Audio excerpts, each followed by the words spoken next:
The day the whole world received a free Coke was like Christmas, Hanukkah, Holi, Ramadan, Vesak, and so much more.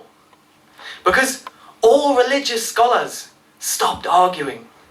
Still undecided on the spiritual realm, they could all agree on the origin and makeup of this delicious carbonated beverage. Peace broke out on earth. Soldiers were each enjoying their cokes too much to fire a bullet or drop a bomb. Both sides waved at each other.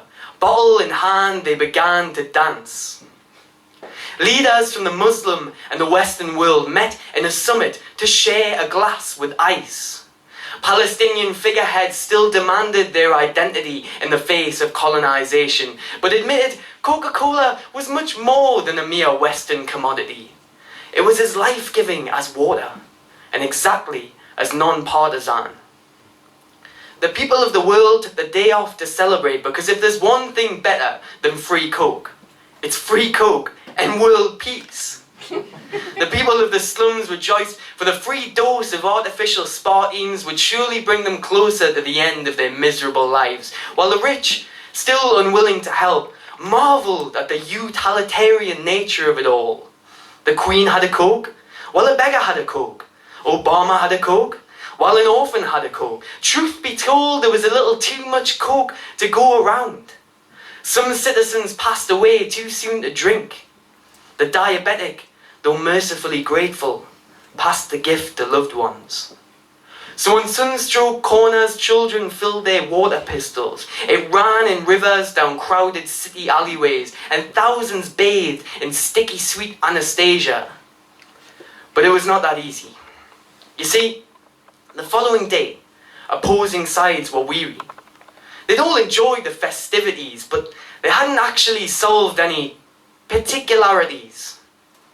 The globe looked to the Coca-Cola industry and held its breath expectantly.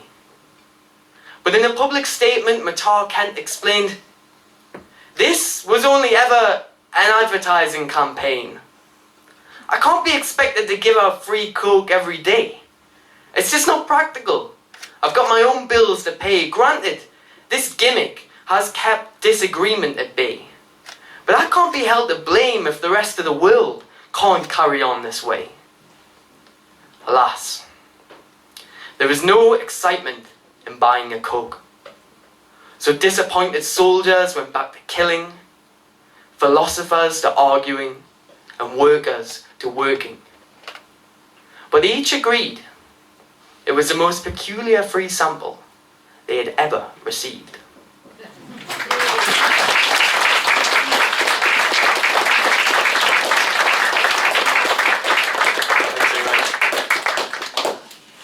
I should check what I'm doing next. Damn my memory. Right, yeah, I remember. Thank God for paper, huh? Another thing that annoys us about advertising is adverts on the telly to help fight aging. You know the ones I'm talking about? Where they just pull out some crap science that isn't real. Just like new magical collagen biodomes can fill in your eyes and replace them, and they grow into bigger eyes that are brighter and look 50 years younger. So yeah, this poem was inspired by that crap, advert. It's called A Word from De Leon. Suffer from the 7 signs of aging? Why not try Pantene Pro V Rejuvenous Face Cream? Now with collagen magic beans.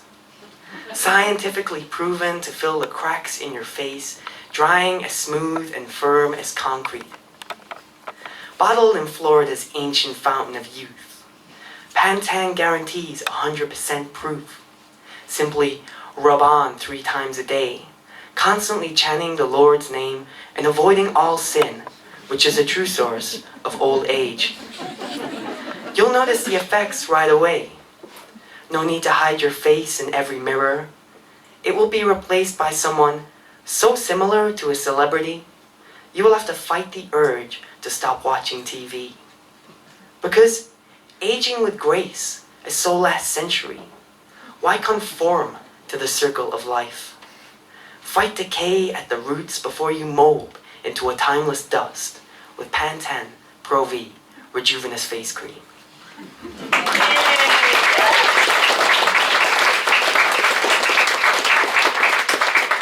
Thanks very much. Right, moving on from face cream to juice, I think. I've got nothing against juice, by the way. I don't really know where this came from. It's called bitter aloe. This juice from the corner shop is ethical. It's more well-mannered than the last one I got, and more so than me. Still, it's drenched my house in a tidal wave 10 stories, and the leftover debris includes shards of paper, broken thoughts, and 3 orchard workers from the Eastern Cape. Huddled around the radiator, our teeth are the wings of a hummingbird. Our legs are leaves of aloe ferox in the desert breeze. And we are tied by ropes of history, woven with strands of guilt and unimaginable cruelty. We each attempt to clear the wreckage as I make a quiet decision to drink less juice.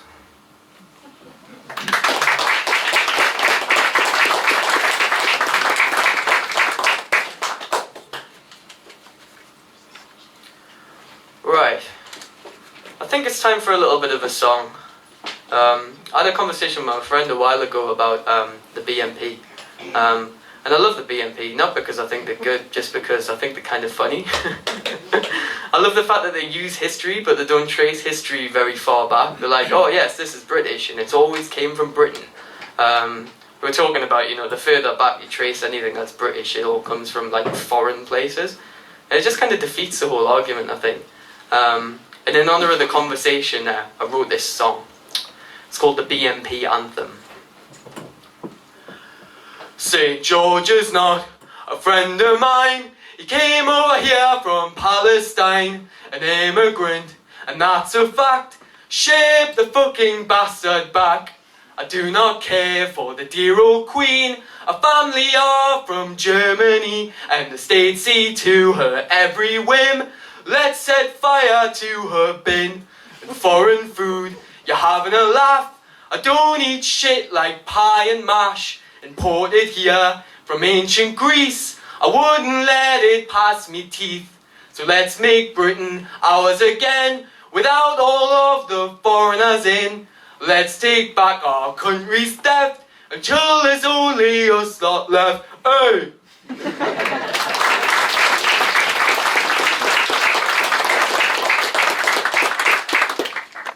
Thanks very much. Has anyone here worked in, or has ever worked in a call centre? No. Yeah? No? It's crap. I wouldn't ever recommend it. I've been working in a call centre for nearly a year now. I thought you were a bricklayer. Yeah. Oh, I lied. It's all coming out. I wish you were a bricklayer. I do both. I do bricklaying in my spare time. Yeah. What I do is on dinner breaks, I bricklay. It pays for my dinner money. God, that all fell apart at the seams, didn't it? Yeah, well, I wrote this poem about working in a call centre. So anyone who has ever worked in a call centre, it's dedicated to you. It's called Where the Phone Calls Come From. And it's not a very nice poem. Stale sweat drips down a digital mill with the sound of 1,000 chickens packed close. Chained to a headset, slave to the bills, Monday morning desk like vertigo. Chaos caused by alarm bell, telephone rings like the sirens in a war zone blitz. This is cold calls. Always be closing. If they say so, you also have kids. Because you want to succeed, you'll lie and not care. This place gives you a certain look with time. Once the repetitions made you numb. It's like a bulb's being turned off behind your eyes, lobotomized, you mumble dumb. It's true. We were never really built to listen to these sounds so regular. weren't designed to solemnly stare at the screen. We fade and softly wilt in darkness with our backs perpendicular. Our youth commutes past us unaware. And yet the managers come to crack whip, shout and hold meetings to get issues resolved. They're like mechanical arms that milk a cow. Without them, we freely evolve. But a long time bound in this swivel chair warps a person's body like the Morlocks. The belly widens while arms and legs wither. In fluorescent light, you learn to stare doing work not ready for a robot. But each day, you'll feel more similar. Who would have thought this place could impress? But sitting at the table of technical help, I find no attraction but a great respect for a jittering telecoms elf. Dressed head to toe in paisley woven green, her red hair explodes electrified. With darting eyes she nervously cackles from a lack of sleep and too much caffeine. But this ethereal creature is kind, an expert in the work she tackles. Cobalt eyes now monitor fixed, she finds someone lives in one dairy lane. By interpreting data codes, she sees they exist somewhere in this ocean of grey.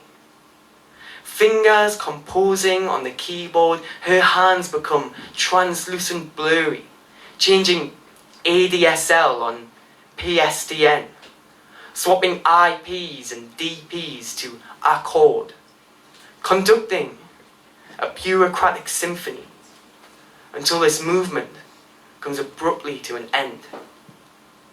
This skill takes half a lifetime to learn. The creature tells me like Tchaikovsky's ghost. And I try to picture the result if she turned her hands to the performing arts or prose. The craftsmanship in the execution matches the finest Jaeger stitch, is equal to a monument in ancient Rome. But no soul cares about its constitution. To the world, well, it's only flicking a switch. And past these walls, no one will ever know.